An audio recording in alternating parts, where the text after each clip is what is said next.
Good afternoon. It is Tuesday. I am again with the Squirtle, young Molly. There's a Molly wave. She's got cold feet today. So let's say a quick hello to Molly. But she's got cold feet today. So she's got her feet in the big sheep slipper thing. So it's not too cold out here. It's not a great day today, but it's dry. It's dry. So we are back with the Adventures of the Wishing Chair. Let's cover off quiz stuff. We had yesterday's quiz question was we tacked it on to the end of the video yesterday. It was and the clue was you'll be in dire straits if you get this wrong, and the answer was that the girls were twisting by the pool. It's a Dire Straits song from the late 80s, and it was a video of the girls twisting by the pool. So well done to all the people that got it. Today's question is, again, it's a fleece question. So this picture there, what book does it come from? It's a very famous book. It's been kind of near the top of the charts for a lot of this year and last year. And I'll say no more than that, but I need the identification of the book that this references.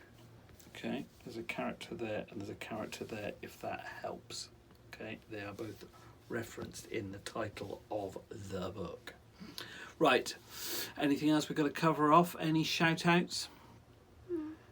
No, can't think of any. Let's get into the book then.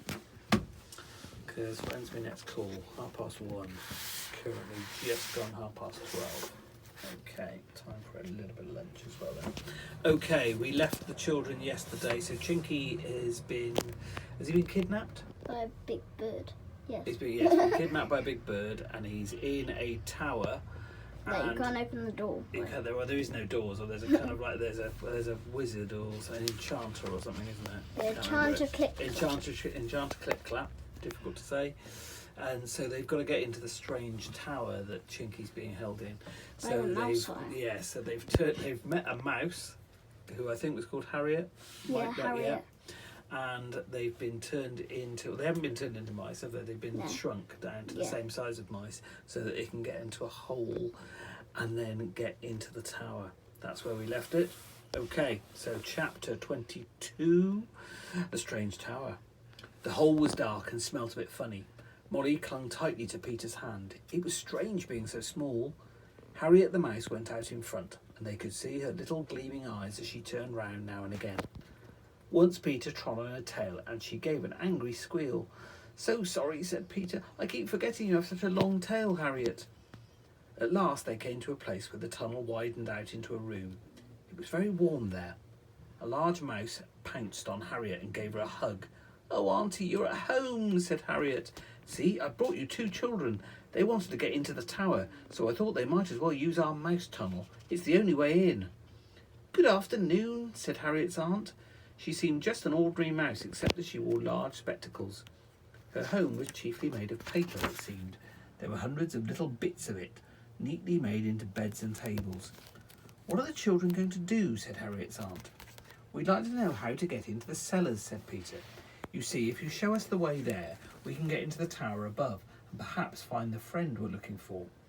"Well, come this way then," said the aunt. "But look out for the cat, won't you? She sometimes waits about in the cellar, and you don't want her to catch you." She took them down another narrow passage, and then the children found themselves walking out of a hole into a dark, damp cellar. "Goodbye," said the mouse. "I'll put a little candle just inside this hole so that you'll know the way back, children. I hope you'll find your friend." Molly took Peter's hand. The cellar was very dark. A chink of light came from somewhere to the right. "The cellar steps must go up towards that chink of light," said Peter. "Come on, walk carefully in case we bump into anything, and look out for that cat. We're very small, you know." They found the steps. They seemed very, very big to the children, now that they were so tiny, and Peter had to help Molly up each one. At last they got to the top. They looked under the door that stood at the top of the steps. Beyond was a kitchen. "Do you suppose the enchanter is back yet?" whispered Molly. No, said Peter. We should have heard that clip-clapping noise if he'd come back. I think we're safe at the moment, but we must hide at once if we hear him coming. And look out for the cat, Molly. Can we squeeze under the door, do you think? Asked Molly. Well, they couldn't. The crack was not quite big enough. However, the door was not quite closed, and by pushing it with all their might, the two children managed to get it just enough open to squeeze through. They looked round. They were in a very big kitchen, or it seemed big to them, because they were so tiny. They could not see Chinky anywhere. Come on, said Peter, giving Molly his hand. We'll go into the next room. Suddenly came a voice, and a large tabby cat with green eyes came out from behind a chair. Molly felt quite shaky at the knees. She knew what a mouse must feel like when it saw a cat. What a giant of an animal it seemed. Don't show it you're frightened, said Peter. It smelt us, but we don't smell like mice.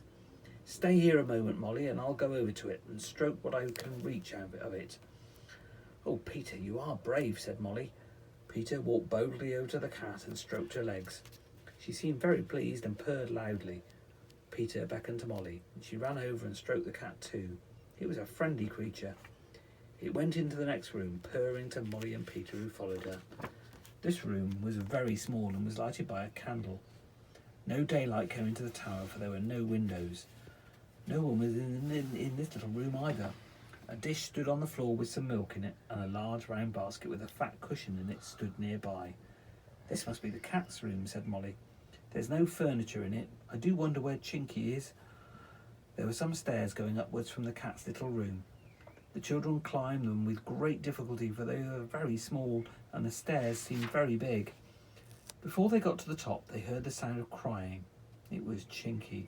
He must indeed be very unhappy if he were crying. He hardly ever cried. How Molly and Peter tried to climb those stairs quickly. At last they reached the top and found themselves before a big open door. They ran in. Chinky was lying on a small bed, crying as if his heart would break. Chinky, Chinky, don't cry. We're here to rescue you, shouted Peter, hoping that Chinky would hear his voice, for it was a very small one now. Chinky did hear it. He sat up at once with the tears still running down his cheeks. He saw Molly and Peter and stared at them in surprise. Chinky, cried Molly, running over to him. We've come to save you. Cheer up. We got in through a mouse hole after an elf had made us small. How can we save you? Oh, you are good friends to come and look for me, said Chinky, drying his eyes. I hate being here. I hate this enchanter. He wants me to do bad spells, and I won't. I was afraid I would be here for hundreds of years and never see you again. Tell us how we can get away, said Peter. Well, the only way in seems to be the mouse hole you came by, said Chinky. So I suppose the only way out is the mouse hole too. But I'm too big to go out that way. Well, I'll go back to Dimple's cottage and ask her for a pill to make you small like us, said Peter at once. Then, when I bring it back, you can take it and we'll all go down the hole. Get Dimple to make us the right size again, find the wishing chair and go home. See? Well, it sounds easy enough, said Chinky, but I don't somehow think it will all go quite so nicely as that.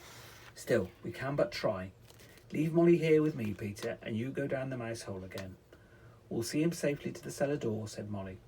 So they all went down the stairs again and were just going through the cat's little room when Chinky turned pale.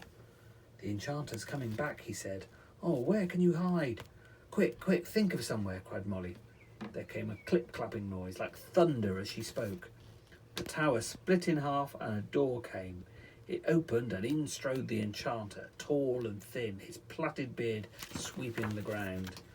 But before he'd seen the two children, Peter had pulled Molly over to the cat's basket. The big cat was lying there comfortably.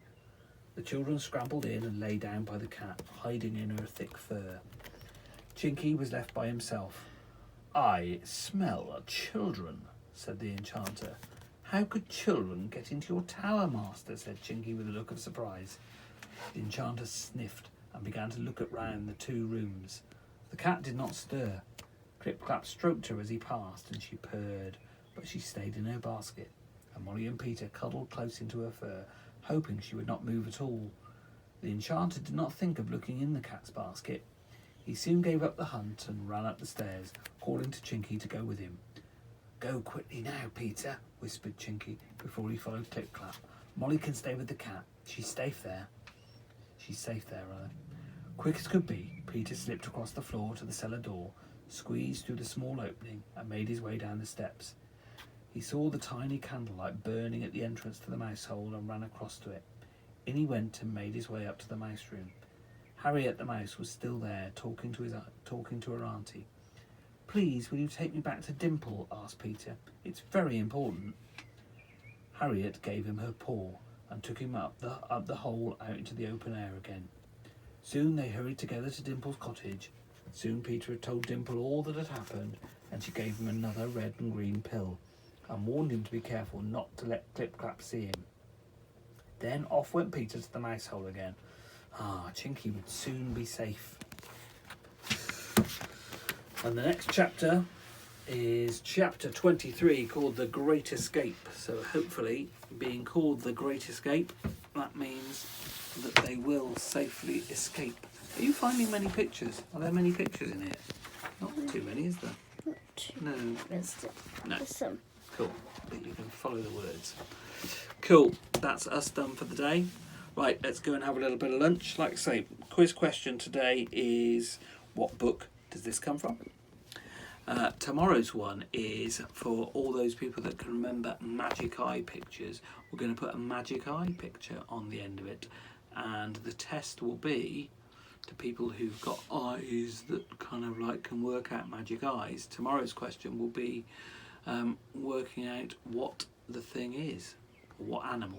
We say what which animal? one should we do? The one that don't say what it is, but the one with the animal in it. We're doing a couple, but okay. We could do a couple. We could do a couple if they'll fit on. Cool. So that'll be tomorrow's one. So that'll be a Magic Eye picture that you've got to work out. I think two more like pretty easy. Yeah. The first one and the two others are pretty easy. Okay. So Okay. do Well, the in which easiest case we'll attach a couple then. Be a tester tomorrow then. Right. I think it's TTFN from us. Let's have a wave from the Molster. And we will be back tomorrow. Thank you. Bye-bye.